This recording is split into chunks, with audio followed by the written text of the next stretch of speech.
Hello everyone, দর্শক, বাংলাদেশের ক্রিকেটের জন্য দারুণ একটি সুসংবাদ।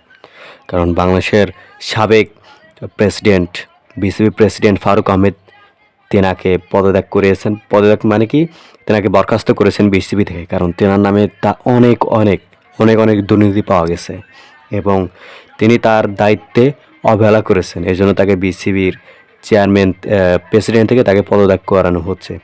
এটা বাংলাদেশের ক্রিকেটের জন্য নিঃসন্দেহে ভালো একটি উদ্যোগ। আর তাকে দেখে আমার প্রথমেই মনে হয়েছে সে সে আসলে একটা চোরের মতো। যাই হোক, বাংলাদেশের নতুন প্রেসিডেন্ট, বিসিবি প্রেসিডেন্ট হতে যাচ্ছেন আমিনুল ইসলাম বুলবুল। তিনি আইসিসির ডেভেলপমেন্টের কাজ করেছেন। সো আশা করি ইনশাল্লাহ তিনি বাংলাদেশের ক্রিকেটের জন্য ভবিষ্যতে ভালো কাজ করবেন। আমরা এই আশা ব্যক্ত করি। ইনশাল্লাহ দেখা যাক তিনি কী করতে পারেন। আমাদের ভিডিওটি যদি ভালো লাগে তাহলে আমাদের চ্যানেলটি সাবস্ক্রাইব করুন। ধন্যবাদ সকলকে।